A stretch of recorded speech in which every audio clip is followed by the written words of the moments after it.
Bem-vindos ao Intervalo Literário, meu nome é Bruna e hoje eu vou falar aqui sobre Maquiavel, A Confusão Demoníaca, do Olavo de Carvalho, que é um livro que foi produzido para ser, na verdade, um capítulo do livro A Mente Revolucionária, mas acabou crescendo demais e virou um livro independente. E como livro independente, eu gostei bastante e já vou começar a minha indicação aqui para que você leia ele do final para o começo. No sentido de que você deve ler primeiro os apêndices para depois pegar o livro principal para ler, já que vai explicar algumas coisas que estão dentro do livro, alguns conceitos, como estrutura de uma filosofia, paralaxe cognitiva e também o paradoxo do mentiroso, que se aplica assim, perfeitamente a Maquiavel, porque ele tem uma frase muito interessante onde ele fala que tudo que ele fala é mentira. E aí você fica pensando assim, poxa vida, né? Se ele fala, tudo que ele fala é mentira, será que isso que ele falou é mentira também? A frase dele é assim: não digo jamais aquilo em que creio, nem creio naquilo que digo. E se descubro algum pedacinho da verdade, trato logo de escondê-lo sob tantas mentiras que se torna impossível encontrá-lo. É claro que essa frase não está na sua filosofia principal, nas suas grandes obras, né? Não está no Príncipe, não está nos discursos. Na verdade, isso está numa carta, pessoal. Então, é muito provável que seja sinceridade, que ele esteja conversando com um colega, com um amigo dele, sobre a forma dele escrever as suas obras, né?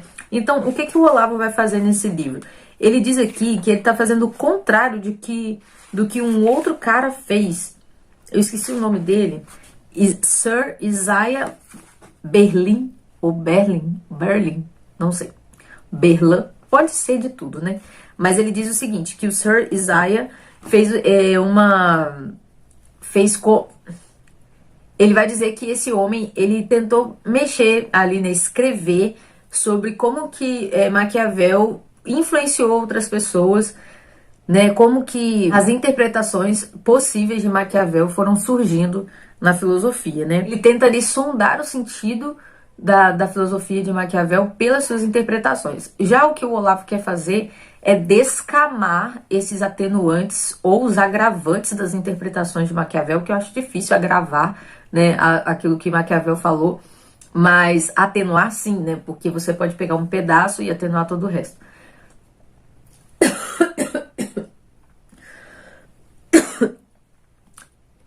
E o que o Olavo quer fazer é exatamente descamar para poder encontrar o Maquiavel original, encontrar, né, a estrutura filosófica de Maquiavel, o que ele pretendia com aquilo, o que estava por trás de suas obras. E é muito interessante ver ele descamando, ver ele aplicando, né, esse método de descamar as obras para encontrar o filósofo. E ele vai dizer que uma coisa que é muito interessante é que as filosofias, por exemplo, de Platão, Sócrates, chegaram para nós de forma muito resumida, ou seja, muita coisa se perdeu. E com o tempo foi ficando mais claro o que é que esses filósofos falavam, né? Não só escreviam, mas aquilo que era o seu ensinamento oral. E tudo bem, a gente não, mas muitas pessoas já entenderam qual que era a filosofia de Platão, qual que era a filosofia de Sócrates. Poucas pessoas se detêm para aprender isso tudo, mas a lógica seria que os filósofos modernos fossem melhor compreendidos do que os antigos, né? Tanto pela linguagem quanto pela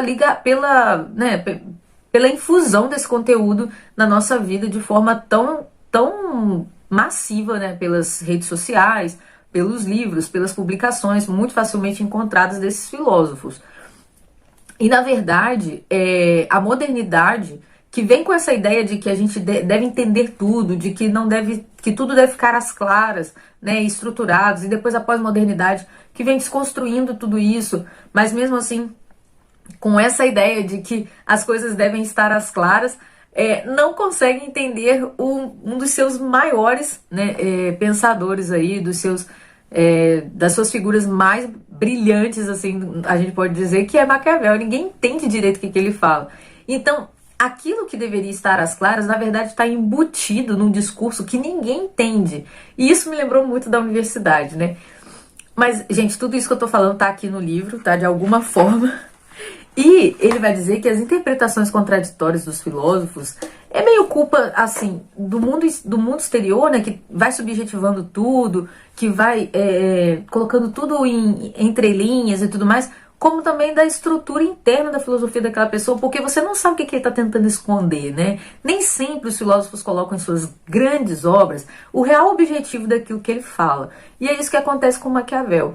Então, é um processo de investigação e é interessante ver o Olavo pensar nesse livro, fazendo essa descamação aqui das obras. Bem, eu já falei aqui dos dois motivos, né, porque é importante a gente entender, né, o que os filósofos estão falando, que é o objetivo da modernidade e da pós-modernidade. Mas o terceiro motivo é muito interessante. Ele fala que nunca, né, como desde o início da modernidade, os filósofos tiveram tamanho poder de influenciar o curso das coisas. Ou seja, aquilo que está na filosofia moderna vai influenciar o nosso modo de vida, vai influenciar as artes, vai influenciar as políticas, vai influenciar nosso julgamento na vida normal, na vida, né, dos nossos filhos, na nossa vida, na religião também, como que a gente se porta na sociedade. Então você vai vendo coisas como politicamente correto, essa eugenia generalizada, né, a questão também dos animais, do ambientalismo. Tudo isso vem de filosofias, né? Alguém pensou, alguém estruturou esse pensamento e isso foi se materializando na sociedade. Então, é por isso que é importante a gente entender essas estruturas. O Olavo vai traçar uma linha onde ele vai dizer como que Maquiavel já foi, né, entendido. Maquiavel já foi entendido como imoralista, né, porque ele simplesmente atrelava ao Estado, né, toda a importância. O Estado é maior que o indivíduo, então para manter o Estado, para manter a soberania, tudo era permitido, né? O Maquiavel democrata que camuflou uma crítica à monarquia fingindo instruir o príncipe. Essa é muito boa, né? Porque você vai vendo como que ele vai misturando ali no príncipe conselhos totalmente violentos, imorais, ao mesmo tempo que também tenta falar um pouco do povo, tenta falar da segurança do povo, mas você vê que é uma mistura tão grande que você não sabe exatamente, né, se ele é ali democrata ou se ele é monarquista e tudo mais. Aí tem também o Maquiavel cientista, que as pessoas falam o seguinte, ele não analisou, né? Ele na verdade ele analisava a arte política sem pensar na parte ética e moral. Ele é como se ele fosse um cientista no laboratório que não tivesse que, né, julgar ali se aquela célula, se aquele veneno, se aquele remédio tinha algum efeito moral na sociedade. O Maquiavel patriota, onde o objetivo principal da obra é a unificação da Itália, e essa é uma interpretação que foi usada por Mussolini, né? E o Maquiavel tecnocrata, que é uma inspiração artística para defender o Estado, a técnica pela técnica, sem finalidade. Como o poeta, né, que só se importa com a perfeição dos versos. Nesse caso, o Príncipe seria aí uma obra de arte, sem nenhuma aplicação prática, só a técnica pela técnica. E, gente, as primeiras reações ao Príncipe foi exatamente aquela que a gente tem quando lê, né? Porque quando você lê, você fala, meu Deus, isso aqui é um absurdo, isso é violento, isso é imoral. E realmente tem um fator na obra de Maquiavel que é a destruição, né, da religião. Tanto que uma boa parte desse livro vai falar sobre uma paródia que Maquiavel encarna como um Moisés ao contrário, sabe? Então ele quer fazer essa destruição, né, da segunda Roma. Você vai ver isso no livro também, a primeira, a segunda e a terceira Roma. A primeira Roma seria aquela criada pela força da vontade, e aí é derrubada pelo judaísmo e pelo cristianismo, né, pela religião judaico-cristã. E a segunda Roma é aquela Roma baseada na compaixão, nas doutrinas cristãs e tal, que é o papado, né, e que deve cair com a construção da terceira Roma, que seria então novamente uma libertação, né, de Deus pelo uso do livre-arbítrio e pela força da vontade também. Então, você vê que a imoralidade do Estado e a total independência do Estado com a formação humana, com a moral, com a ética, vem aí do Maquiavel e faz todo sentido, porque se você vê hoje como que a sociedade está, né, linkando, né, ateísmo com laicismo, você vê que a sociedade está cada vez mais jogando, né, eu acredito que já jogou a religião para um canto bem escuro, fechou a porta, e é assim que tem que ser. Você não consegue mais, né, atrelar o Estado à ética, tanto que tudo é possível, né, as regras acabaram. E isso vem, né, também de Maquiavel, vem ali do Príncipe e dos discursos. E é interessante que o Príncipe foi escrito, né, bem perto da Reforma. O Príncipe foi escrito em 1513 e a Reforma Protestante acontece ali em 1517.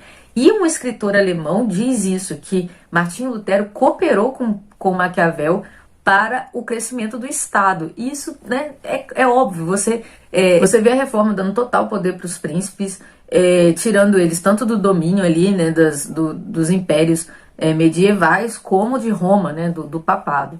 Então, essas ligações vão fazendo algum sentido durante o livro, e fazem muito sentido também quando entra aí a ideia de que a pessoa que entendeu Maquiavel foi Antônio Gramsci. Isso está escrito aqui, ó, na página 36, quando o Olavo diz assim: foi o que fez com Maquiavel o ideólogo revolucionário Antônio Gramsci. O que ele fez, né? Ele pegou todas essas disparidades de interpretações do príncipe e também dos discursos e tentou colocar assim, qual é a veia, né, principal dessa obra, qual é o eixo formal desse conjunto de ideias. Gramsci entendeu que o maquiavelismo não era uma apologia da imoralidade e do despotismo, nem da democracia, nem uma descrição da realidade, nem um apelo patriótico, nem um art pour l'art, né, que seria lá arte pela arte, né, mas um pouco de tudo isso sintetizado na forma de um plano de ação de longuíssimo prazo. Ele vai entender que aquela pessoa, né, aquele governante não existe, o príncipe não existe. O que existe é uma classe que vai liderar pelo caos, né? Olha só, pouco antes de Gramsci, um de seus mestres, o crítico Francesco de Santis, autor de uma celebrada história da literatura italiana, exclamava: o plano de Maquiavel é o programa do mundo moderno, desenvolvido, corrigido, ampliado e mais ou menos realizado. Tenhamos, pois, orgulho do nosso Maquiavel. Glória a ele onde quer que uma parte do mundo antigo desmorone, e glória a ele quando mais uma parte é acrescentada ao novo. Nesse caso, Maquiavel é um tipo de profeta, e não um profeta que prevê o futuro, mas que o coordena, né, que o chama à realidade ali pela criação de uma nova forma de governar, né, que é pelo meio da influência intelectual exercida sobre um governante ou outros governantes, né. A ideia da paralaxe cognitiva, né, que vai estar aqui no texto, que está lá também nos apêndices, vem do fato de que as coisas que uma pessoa fala é desmentido por aquilo que ela vive, pela realidade onde ela está. E ele dá vários exemplos disso, eu acho super interessante. E no caso do Maquiavel, é que ele tem uma parte do príncipe que ele diz que o príncipe deve exterminar todos aqueles que contribuíram para a sua chegada naquele lugar, né, naquele estágio. E, por exemplo, se o filósofo, né, deu esse conselho para ele e ajudou ele a chegar lá em cima, ele vai ser o primeiro a ser destruído. Então, ali no caso, se o mundo de Maquiavel existisse na época dele, ele seria o primeiro a morrer. Outra coisa é que ele faz uma crítica aos filósofos que, não podendo participar da vida política, ficam dando pitaco sobre ela, né, e tentando influenciar do lado de fora, que era exatamente o que Maquiavel estava vivendo na época que ele escreveu O Príncipe. Ninguém confiava nele para ficar ali, porque ele era fiel ao governo anterior. Então ele escreve uma coisa que não tem a ver com a sua própria vida, sabe? Então ele é realmente paradoxo, mentiroso, sabe? E como que isso deu certo, né? Como que ele conseguiu sobreviver na literatura e na filosofia sendo tão mentiroso? O Maquiavel é realmente genial. E essa questão da paralaxe acontece muito, né? Porque às vezes a pessoa... O que eu entendo como uma paralaxe assim, atual? É aquela pessoa que tem uma fantasia na cabeça. Tipo, ela sabe que aquilo não vai acontecer, mas ela quer muito que aconteça. Ela sabe que aquilo ainda não está acontecendo, mas vive como se estivesse acontecendo. Fala e age politicamente como se aquele mundo estivesse acontecendo. Vou dar um exemplo. É assim que o Bolsonaro foi eleito, começou a postar, principalmente, né, os famosos, começaram a postar vídeos chorando, como se a vida deles tivesse acabado. E isso é uma paralaxe. Você olha pra realidade e fala assim: filho, não aconteceu nada, então calma, né? Menos. Olha só, a vítima de paralaxe cognitiva não se ignora totalmente a si mesma, mas vive num lusco-fusco entre a verdade e a mentira, incapaz de firmar-se na primeira, ou seja, de firmar-se na realidade, porque senão ele ia eliminar totalmente a mentira, e também incapaz de mentir completamente, porque a mentira adotada como fio condutor da ação se tornaria a verdade da sua existência. É a verdadeira existência de um mentiroso. Então, ele sabe que não é verdade, mas ele não assume, porque senão ele não pode viver a fantasia dele. E ele também não assume que é mentira, porque seria uma verdade. Ele estaria assumindo que tudo que ele faz, fala, argumenta é mentira. Então, ele seria um mentiroso de fato. Então, essa pessoa, essa vítima da paralaxe, na verdade, é um doente, né? Ele tem que ser tratado. Eu gostei demais do livro, sabe? É gostoso de ler. Não tem xingamento, tá? É um livro muito bom de ler. E que, pra quem já leu O Príncipe, olha, é um super livro para tentar entender aquela loucura que é O Príncipe de Maquiavel. E esse foi o único livro que eu li do Olavo, um livro que me serviu, porque eu já li O Príncipe e eu gostei demais da experiência de ler um livro de apoio aí dessa leitura do Maquiavel. Então é isso, gente. Eu espero que vocês tenham gostado. Até o próximo vídeo. Tchau, tchau.